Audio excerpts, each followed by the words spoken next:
میرے محترم مسلمان دوستوں، بزرگوں، نوجوانوں، چھوٹے بچوں اور پردہ نشین خواتین اسلام، ساری تعریفیں، بزرگی، بڑائی، کبریائی اس اللہ رب العزت کے لیے لائق و زیبا ہے جو ہم سب کا، ساری کائنات کا تنہا اکیلا خالق، مالک، مدبر اور پالنہار ہے۔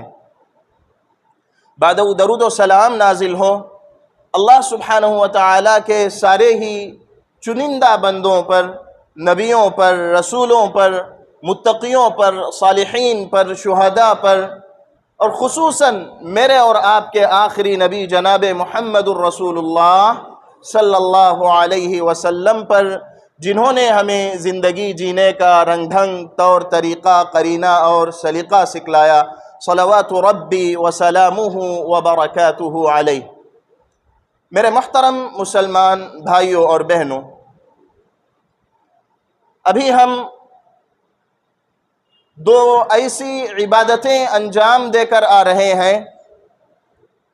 عموماً مسلمانوں نے دو ایسی عبادتیں ادا کی ہیں جن کا تعلق حضرت ابراہیم علیہ السلام کی زندگی سے ہے۔ ایک حج کی عبادت، ہم نے دیکھا اللہ اکبر، بڑا مجمع، جی لاکھوں لوگ اللہ اکبر جا کر کعبۃ اللہ کے پاس حج ادا کیا انہوں نے۔ ایک یہ عبادت ہوئی، اور دوسری عبادت قربانی کی عبادت۔ حضرت ابراہیم علیہ السلام کے اسوے کو اپناتے ہوئے، حضرت ابراہیم علیہ السلام کی ملت کی پیروی کرتے ہوئے، پیارے نبی صلی اللہ علیہ وسلم کی سنت کے مطابق عموماً مسلمانوں نے ان دنوں قربانی کی عبادت بھی انجام دی ہے۔ میرے محترم مسلمان دوستو، یاد رکھیں ابراہیم علیہ السلام کی جو یاد تازہ ہوئی ہے، اس یاد سے ہمیں سبق حاصل کرنا چاہیے۔ ابراہیم علیہ السلام کی زندگی سے بے شمار اسباق ہمیں ملتے ہیں۔ یہی وجہ ہے کہ اللہ تعالیٰ نے اپنے پیارے نبی جناب محمد الرسول اللہ صلی اللہ علیہ وسلم سے مخاطب ہو کر کہا تھا وَاتَّبِعْ مِلَّةَ إِبْرَاهِيمَ حَنِيفًا، اے نبی ابراہیم جو کہ حنیف گزرے ہیں، ان کے ملت کی پیروی کرنا۔ اور اللہ تعالیٰ نے قرآن مجید میں مسلمانوں سے مخاطب ہو کر فرمایا کہ تم سب اپنے باپ ملت ابیکم ابراہیم، اپنے باپ ابراہیم علیہ السلام کی ملت کی پیروی کرنا۔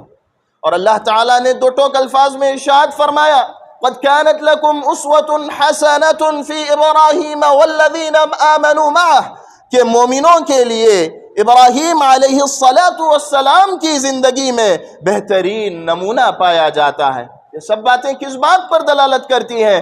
یہ سب باتیں اس بات کی جانب اشارہ ہیں کہ غور و فکر کرنے والوں کے لیے، سوچنے والوں کے لیے، ابراہیم علیہ السلام کی زندگی کو پڑھنے والوں کے لیے، ابراہیم علیہ السلام کی زندگی میں ہمارے لیے بے شمار اسباق ہیں، پیغامات ہیں، میسیجز اللہ تعالیٰ نے رکھے ہیں۔ تو لہٰذا ہمیں ایک مومن کی ایک علامت ہے کہ وہ کوئی بھی دن گزرتا ہے یا کوئی بھی کام کرتا ہے، کوئی بھی عبادت انجام دیتا ہے، تو ایسے ہی بغیر سوچے سمجھے، بغیر غور و فکر کے انجام نہیں دیتا، بلکہ وہ عبادت کی اہمیت کیا ہے، عبادت کی فضیلت کیا ہے، عبادت کا فائدہ کیا ہے، عبادت کے شخصی پرسنل زندگی میں کیا اثرات مرتب ہوتے ہیں اور اجتماعی زندگی میں کیا اثرات مرتب ہوتے ہیں، ان ساری باتوں پر غور و فکر کرتا ہے ایک مومن، ایک مسلمان۔ تو لہٰذا آئیے حضرت ابراہیم علیہ السلام کی یاد جو تازہ ہوئی ہے، ہم نے ابراہیم علیہ السلام کے طریقے کو اپناتے ہوئے جو عبادتیں انجام دی ہیں، اور اس بہانے ان دنوں جی خطبہ حضرات نے، واعظین نے، جی درس دیتے ہوئے درس دینے والوں نے ابراہیم علیہ السلام کی جو زندگی بیان کی ہے، اس زندگی کو ہم سننے کے بعد اب یہ جاننے کی کوشش کرتے ہیں کہ اس سے ہمیں کیا دروس ملتے ہیں۔ میں نے خطیب ہمارے عالم صاحب سے، حافظ صاحب سے دریافت کیا کہ الحمدللہ مختلف اسباق آپ کے سامنے آ چکے ہیں، لہٰذا آج میں ایک ایسا سبق آپ کے سامنے پیش کرنے کی کوشش کروں گا تاکہ ہم ایک نیا سبق حاصل کر سکیں اور اس پر ہم چل سکیں۔ چلیے، سب سے پہلی بات میں یہ بتلانا چاہتا ہوں کہ ابراہیم علیہ السلام کی زندگی سے ہمیں یہ درس ملتا ہے کہ توحید کو اپنانا چاہیے، توحید پر قائم رہنا چاہیے، چاہے زندگی میں مشکلات آئیں، چاہے زندگی میں پریشانیاں آئیں، چاہے زندگی میں کتنی ہی مشقتیں کیوں نہ آئیں، سب سے پہلا فرض ایک انسان پر جو ہوتا ہے وہ توحید کو اپنانا، شرک سے برات، شرک سے بیزارگی کا اعلان کرنا۔ میرے محترم بھائیوں، یاد رکھیں ابراہیم علیہ السلام جہاں توحید کے باب میں، شرک سے براءت اور نفرت کے اعلان کے باب میں ہمارے لیے اسوہ اور نمونہ تھے، وہیں پر ایک اہم چیز جو آج میں آپ لوگوں کے سامنے بیان کرنے جا رہا ہوں وہ یہ ہے کہ حضرت ابراہیم علیہ السلام کی زندگی ہمارے لیے اپنی اولاد کی تربیت میں بھی آئیڈیل اور نمونہ ہے۔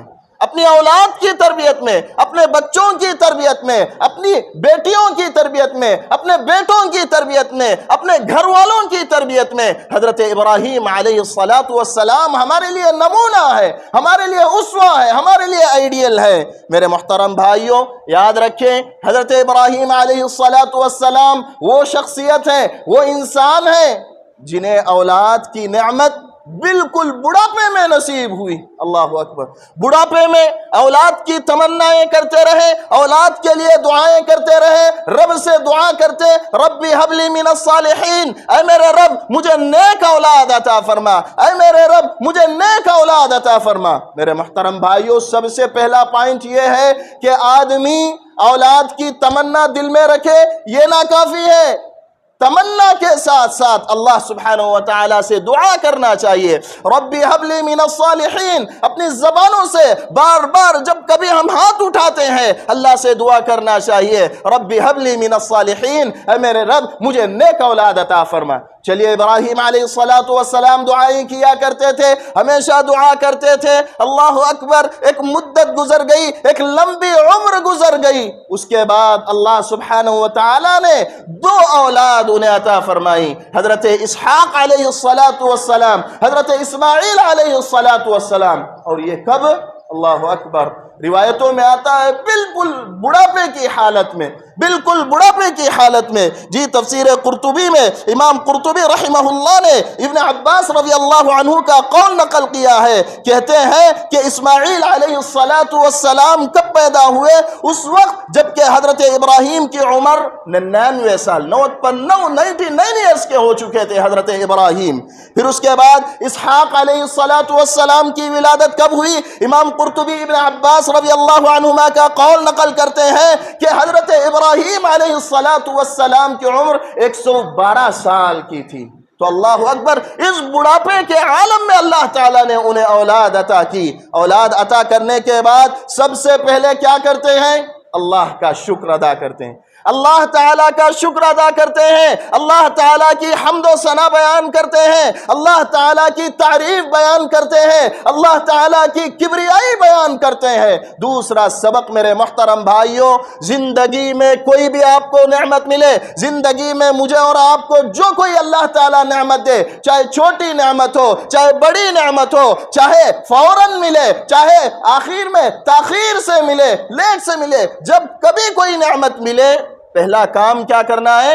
اللہ کا شکر ادا کرنا ہے، اللہ کا شکر ادا کرنا ہے، اللہ کی تعریف بیان کرنا ہے۔ ایسا نہیں کہ کوئی چیز اللہ نے ہمیں عطا کی، ہم کہہ رہے ہیں ارے یہ نہیں، ایسا ملنا چاہیے تھا، اب ملا ہے، اب نہیں تب ملنا چاہیے تھا، اس وقت ہمیں جب ہم انتظار کر رہے تھے اس وقت ملتی تو اچھا ہوتا، اب ملنے کا کیا فائدہ؟ نعوذ باللہ! نہیں میرے محترم بھائیوں، پہلا پوائنٹ، اللہ تعالیٰ نعمت عطا کرے، خصوصاً اولاد کی نعمت عطا کرے، تو کیا کرنا ہے؟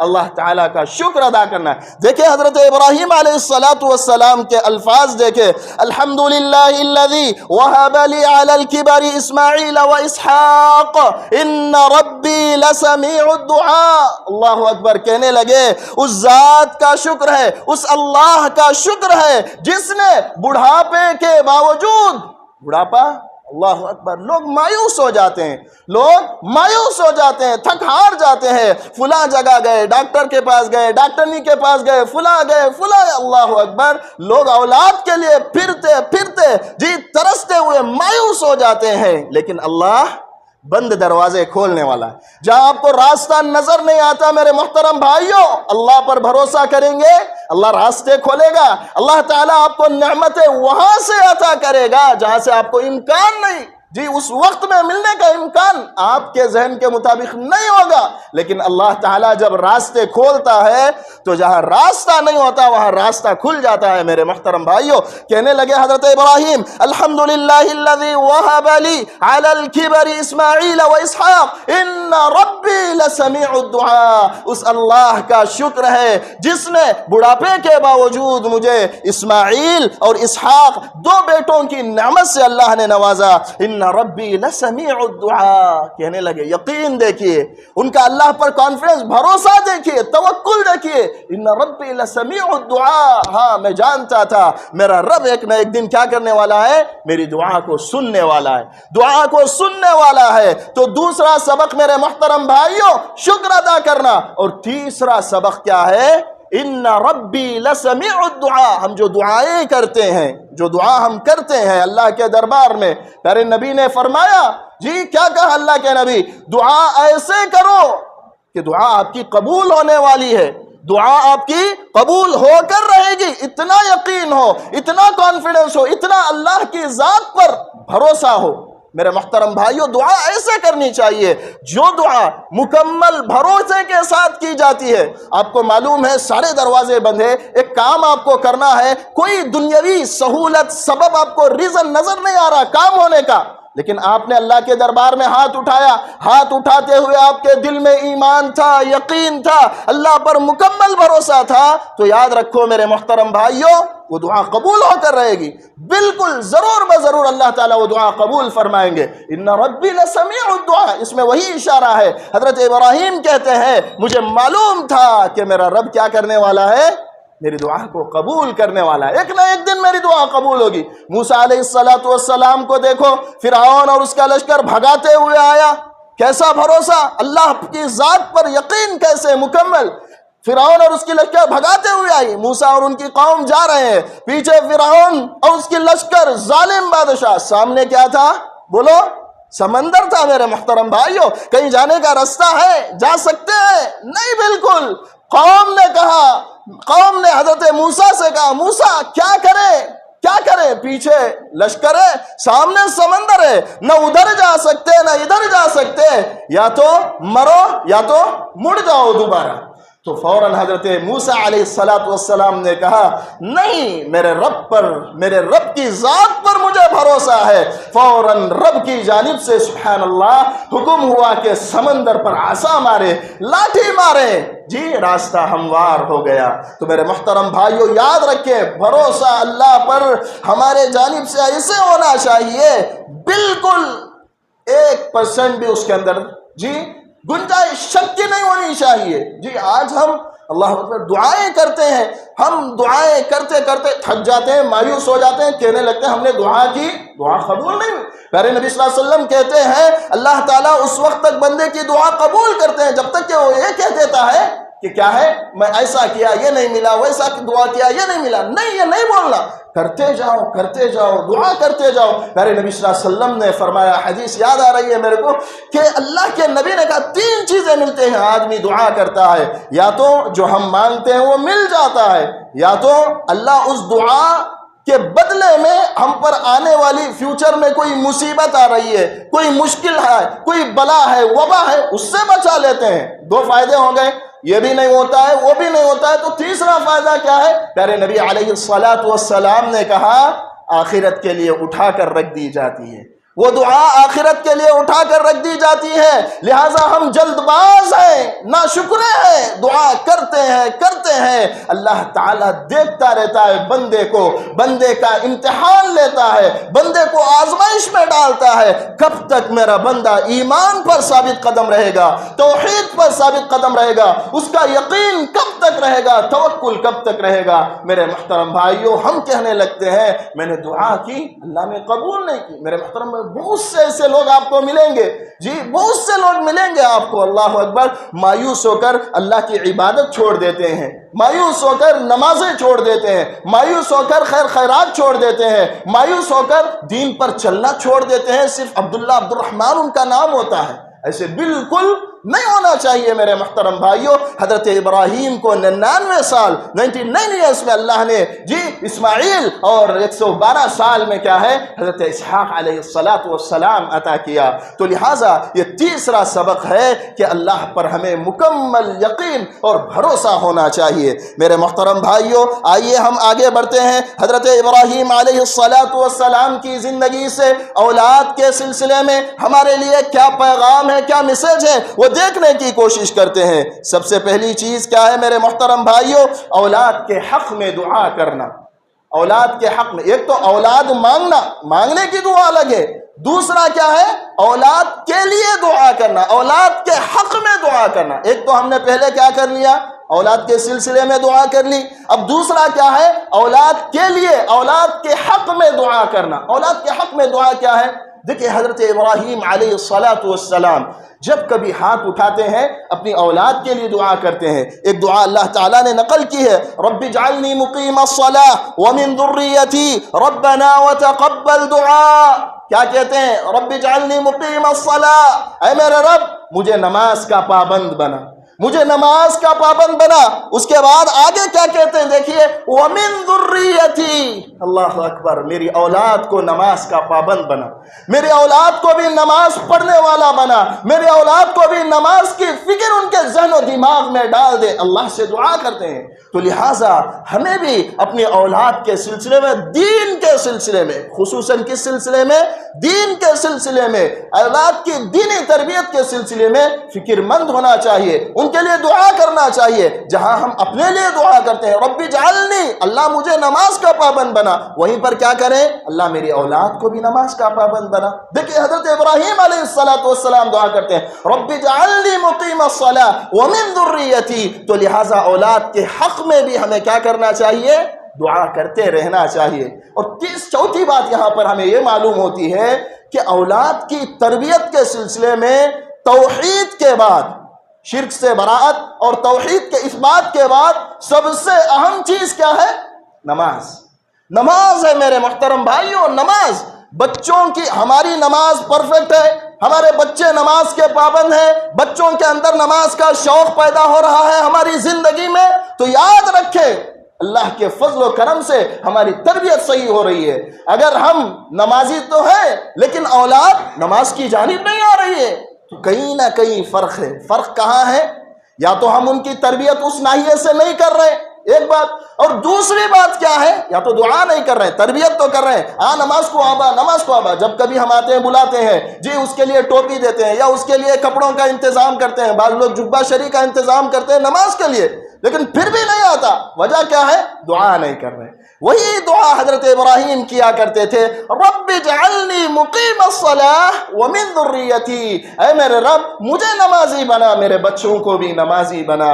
تو میرے محترم بھائیوں، توحید کے بعد سب سے اہم نیکی، سب سے بڑی نیکی نماز کو قائم کرنا ہے۔ یاد رکھیں انسان 2 مرتبہ اللہ کے سامنے کھڑا ہوتا ہے، ایک اس دنیا میں نماز میں اللہ کے سامنے کھڑا ہوتا ہے، دوسرا آخرت میں قیامت کے دن اللہ کے سامنے کھڑا ہوتا ہے۔ یہاں جب کھڑا ہوتا ہے اللہ اور بندے کے درمیان کوئی نہیں ہوتا، نماز میں بندہ اللہ سے سرگوشی کرتا ہے۔ پیارے نبی نے فرمایا، سورہ فاتحہ پڑھتا ہے الحمدللہ رب العالمین، بندہ کہتا ہے، اللہ کہتے ہیں میرے بندے نے میری تعریف بیان کی، اللہ الرحمن الرحیم مالک یوم الدین، اللہ کہتے ہیں میرے بندے نے میری ثنا بیان کی، میرے بندے نے میری بزرگی بیان کی، میرا بندہ جو مانگے گا میں دوں گا۔ بندہ اللہ سے سرگوشی، جی کانوں میں جو بات کرتے ہیں اس کو سرگوشی کہتے ہیں اردو میں، تو گویا کہ اللہ کے قریب ہو کر بات کر رہا ہے بندہ، جی یہ دنیا میں کھڑا ہوتا ہے، اللہ اور بندے کے درمیان کوئی نہیں ہے، حائل نہیں ہے۔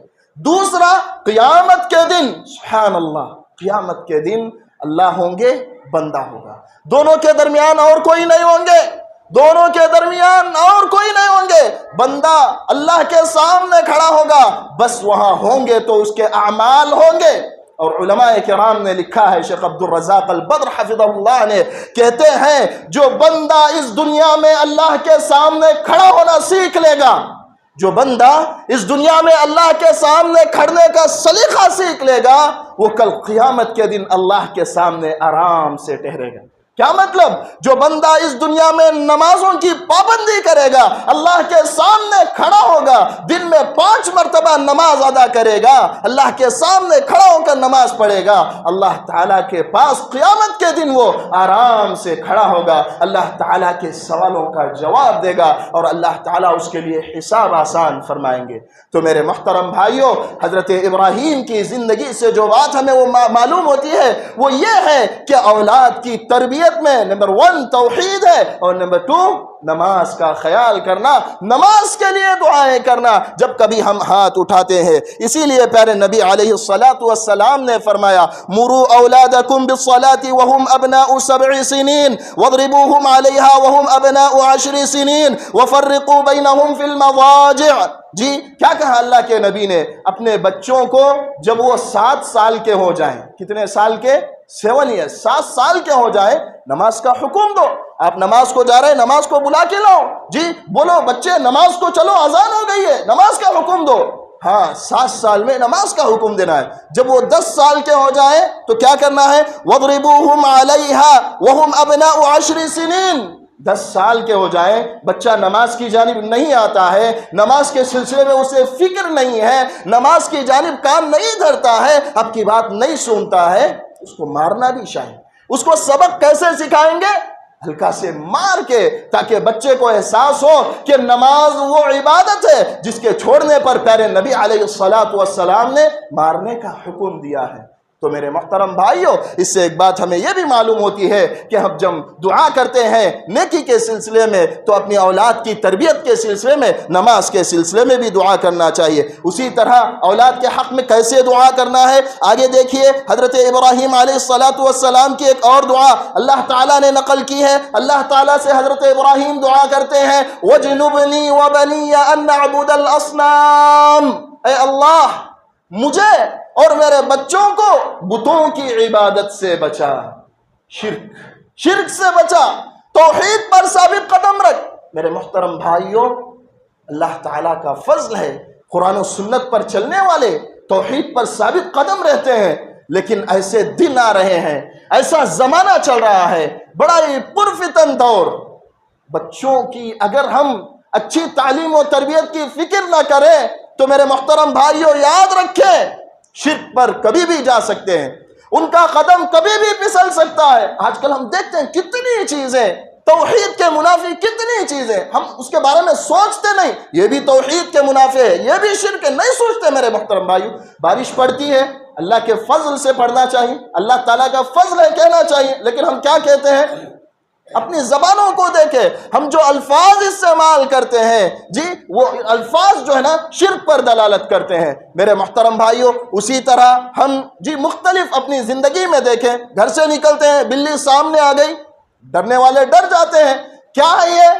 توحید میں خلل ہے، جی خالی جھولا ہے، جی ہلا رہے ہیں کوئی، روکتے ہیں مت ہلاؤ مت ہلاؤ، توحید میں خلل ہے، ہم سوچتے نہیں میرے محترم بھائیوں، توحید میں خلل ہے، اس بات میں خلل ہے کہ اللہ نفع کا مالک ہے، نقصان کا مالک ہے۔ ہم یہ سوچتے ہیں گھر سے نکلے کالی بلی آ گئی، نقصان ہو جائے گا، بیوہ کو دیکھ لے نقصان ہو جائے گا، خالی جھولا ہلا لیے بچے کے پیٹ میں درد ہو جائے گا۔ میرے محترم بھائیوں، توحید کو چھوڑ کر آج مسلمان سوچتے بھی نہیں ہے، شرک میں مبتلا ہو رہے ہیں، گھر بننا ہے جانتی کو لے کر لاتے ہیں۔ سبحان اللہ میرے محترم بھائیوں، یہ سب توحید میں خلل ہے۔ حضرت ابراہیم جو دعا کرتے ہیں اس کے اندر یہی وَجْنُبْنِي وَبَنِيَّ أَن نَعْبُدَ الْأَصْنَامَ، اے میرے رب مجھے بھی شرک سے بچا، میرے بچوں کو بھی شرک سے بچا۔ آج بچے کالجوں میں جاتے ہیں، مختلف جو ہے نا کانوینٹوں میں، اسکولوں میں جاتے ہیں، آپ غور کرتے رہے بچہ کیا پڑھ رہا ہے، اس کے سلیبس میں کیا ہے،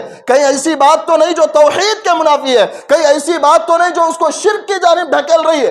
ہمیں اس پر غور کرنا چاہیے، بلکہ اسکول میں ڈالنے سے پہلے وہاں کے نصاب کو اچھی طرح دیکھ لینا چاہیے کہ کہیں ہمارے بچے توحید سے شرک کی جانب تو نہیں جا رہے ہیں۔ تو میرے محترم بھائیوں، بچوں کے دعا کے سلسلے میں ایک اہم بات یہ بھی ہے کہ ہم اپنے دعا کے ساتھ ساتھ اپنے بچوں کے لیے بھی دعا کریں، جیسے حضرت ابراہیم علیہ السلام نے کہا وَجْنُبْنِي وَبَنِيَّ أَن نَعْبُدَ الْأَصْنَامَ۔ پھر اس کے بعد دیکھیے حضرت ابراہیم علیہ السلام کی زندگی سے ایک اہم سبق اپنی اولاد کے سلسلے میں یہ ہے کہ ہم جو نیک کام کرتے ہیں اس نیک کام میں بچوں کو بھی ساتھ رکھنے کی کوشش۔ دیکھیے جیسے لوگ آئے ہوئے ہیں نماز کو، بچوں کو ساتھ لے کر آئے، اس کو کہتے ہیں نیک کام میں ساتھ رکھنا۔ جی ہم کہیں خیرات کر رہے ہیں، بچے کے ہاتھ میں 10 روپے تھما دیے، دو بیٹا وہاں خیرات کرو، جی اس طرح نیک کام میں ساتھ رکھنا۔ حضرت ابراہیم علیہ السلام کی زندگی سے کیسے سبق ملتا ہے؟ ایسے سبق ملتا ہے، ان کی دعا دیکھیے اللہ تعالیٰ سے۔ جی اللہ تعالیٰ کہتا ہے وَإِذْ يَرْفَعُ إِبْرَاهِيمُ الْقَوَاعِدَ مِنَ الْبَيْتِ وَإِسْمَاعِيلُ، اللہ تعالیٰ نے کیا کہا؟ یاد کرو اس وقت کو جب کہ حضرت ابراہیم جی اپنے بیٹے اسماعیل کے ساتھ کعبۃ اللہ کی بنیادیں اوپر اٹھا رہے ہیں، دیواریں بنا رہے ہیں۔ کون کون ہے؟ ابراہیم کون ہے؟ باپ ہیں، اور اسماعیل کون ہے؟ بیٹے ہیں۔ ابراہیم اکیلے کام نہیں کر رہے ہیں، ساتھ کون ہے؟ ان کا بیٹا حضرت اسماعیل علیہ السلام بھی وہاں پر موجود ہے۔ تو لہٰذا ہم جو نیک کام کرتے ہیں، نیک کام میں ہم جہاں نیک کام کے لیے آگے بڑھتے ہیں وہیں اپنے بچوں کو بھی ساتھ رکھنا چاہیے۔ اس سے کیا ہوگا؟ اس سے بچوں کے اندر جذبہ پیدا ہوگا، نیکی کا جذبہ پیدا ہوگا، نیکی کا شوق پیدا ہوگا، اچھائی ان کے ذہن و دماغ میں گھر کر لے گی، اچھائی ان کے دل میں رچ بس جائے گی۔ میرے محترم بھائیوں، نیک کام اکیلے نہیں، اپنی اولاد کو ساتھ لے کر نیک کام کرنے کی کوشش کریں۔ اللہ تعالیٰ بچوں کے دلوں میں محبت ڈالے گا اور بچوں کو بھی نیکی کی جانب راغب کرے گا۔ تو میرے محترم بھائیوں، یہ بھی ایک چیز ملتی ہے اسی آیت میں، آگے کا حصہ ہے ربنا تقبل منا انک انت السمیع العلیم۔ اس پر آپ گفتگو سن چکے ہوں گے کہ حضرت ابراہیم کعبہ بناتے ہوئے بچے کو ساتھ لیے اللہ سے دعا کرتے ہیں اللہ ہمارے عمل کو قبول فرما، عمل کو قبول فرما۔ میرے محترم بھائیوں، ایک اہم سبق یہاں ہمیں یہ ملتا ہے کہ ہم نیکی کرنے کے بعد نیکی کی قبولیت کی بھی فکر کریں۔ ہم جو نیک کام کرتے ہیں، جی ہم نے قربانی دی، کتنے لوگوں نے اللہ سے دعا کی اللہ قبول فرما؟ میرے محترم بھائیوں، ہم نماز پڑھتے ہیں، کتنے لوگوں نے دعا کی اللہ ہماری اس نماز کو قبول فرما؟ رمضان آتا ہے، روزے رکھتے ہیں، تراویح ادا کرتے ہیں، صدقہ خیرات، قرآن کی تلاوت سب ہوتا ہے، کتنے لوگ ہیں جو دعا کرتے ہوں اللہ قبول فرما؟ تو میرے محترم بھائیوں، حضرت ابراہیم کو دیکھیں علیہ السلام، کعبہ گھر، اللہ کا گھر بنانا کتنا اہم کام ہے میرے محترم بھائیوں۔ جی اللہ کا گھر بنانا، اور اللہ کے گھر میں بھی کعبۃ اللہ جو کہ سارے مسلمانوں کا قبلہ ہے، جو کہ ساری انسانیت کا قبلہ ہے۔ اللہ کے نبی حضرت ابراہیم دعا کرتے ہیں ربنا تقبل منا، اللہ ہمارے اس کام کو قبول فرما، ہمارے اس کام کو قبول فرما۔ سلف میں سے آتا ہے، جی سلف کہتے ہیں کہ حضرت ابراہیم یا خلیل الرحمن تبنی بیت الرحمن وتخاف اللہ یقبل منک، کیا کہتے ہیں؟ اے خلیل الرحمن، رحمان کے دوست، خلیل کس کو کہتے ہیں؟ دوست کو کہتے ہیں۔ اے خلیل الرحمن، اے رحمان کے دوست، تبنی بیت الرحمن، رحمان کا گھر بنا رہے ہو، اور رحمان کا گھر بنانا بہت مقدس کام ہے، بہت افضل کام ہے، بہت بڑی نیکی ہے، اور اس کے ساتھ ساتھ ڈر کس بات کا ہے؟ وتخاف اللہ یقبل منک، اور اس بات سے ڈر رہے ہیں کہ تمہارا یہ کام اللہ تعالیٰ تم سے قبول نہ کرے۔ تو لہٰذا اس سے ہمیں یہ بڑا درس ملتا ہے کہ ہم اپنی اولاد کو ساتھ رکھیں نیک کام کرتے ہوئے، اور جو بھی نیک کام کرتے ہیں اس کے فوراً بعد اللہ تعالیٰ سے دعائیں کیا کرے۔ تو میرے محترم بھائیوں، اس کے علاوہ بہت ساری ہمیں اولاد کی تربیت کے سلسلے میں حضرت ابراہیم کی زندگی سے دروس ملتے ہیں۔ ایک درس یہ ہے کہ ہمیں اولاد کو دین پر ثابت قدم رہنے کی وصیت کرنی چاہیے، نصیحت کرتے رہنی چاہیے۔ دعا کرنا ہے ایک، دوسرا نصیحت کرنا، اپنی اولاد کو جمع کر کے وصیت کرنا، یہ بھی حضرت ابراہیم علیہ السلام کا اسوہ ہے۔ حضرت ابراہیم علیہ السلام جب وفات کا وقت ہوا، ان کے انتقال کا وقت قریب آیا، اپنی اولاد کو جمع کرتے ہیں، کہتے ہیں اے میرے بیٹے، اے میرے بچوں، میرے جانے کے بعد تم کس کی عبادت کرو گے؟ سب کہتے ہیں ہم اس اللہ رب العالمین کی عبادت کرتے ہیں جو سارے جہانوں کا پروردگار ہے۔ تو میرے محترم بھائیوں، دین پر ثابت قدم رہنے کے لیے، اپنی اولاد کے دین پر جمع رہنے کے لیے اللہ سے دعا کرنا چاہیے، اور بطور یاد دہانی بچوں کو بار بار نصیحت کرنا چاہیے، بار بار وصیت کرنا چاہیے، تاکید کرنا چاہیے، بیٹے یہ کام کرو، بیٹے دین پر جمع رہو، بیٹے نماز کبھی نہیں چھوڑنا، بیٹے نیکی ہمیشہ کرنا، بیٹے فلاں گناہ ہے اس سے بچنا، فلاں برائی ہے اس سے بچنا، فلاں اللہ کی نافرمانی ہے اس سے بچنا۔ یہ بھی جو ہے نا حضرت ابراہیم علیہ السلام کی زندگی کا ہم سب کے لیے اپنی اولاد کی تربیت میں ایک اہم پیغام اور میسیج ہے۔ اللہ تعالیٰ سے دعا کرتے ہیں کہ اللہ تعالیٰ ہمیں کئی سنی باتوں پر عمل کرنے کی توفیق نصیب فرمائے، اللہ سارے مسلمانوں پر رحم فرمائے، ہمیں نیکی کی توفیق نصیب فرمائے، ہماری اولاد کو نیکی پر ثابت قدم رکھے، ہمیں بھی نیکی پر ثابت قدم رکھے، اور ہم سب کو اللہ برائیوں سے بچائے، بلاؤں سے، مصیبتوں سے، پریشانیوں سے اور وباؤں سے بچائے، اور اللہ تعالی ہمارے ایمان کو ثابت قدم رکھے۔ آمین۔ وآخر دعوانا ان الحمد للہ رب العالمین۔ بارک اللہ لنا ولکم فی القرآن المجید، ونفعنی وإیاکم بالآیات والذکر الحمید، انہ تعالی جواد کریم، ملک بر رؤوف رحیم ورب حلیم۔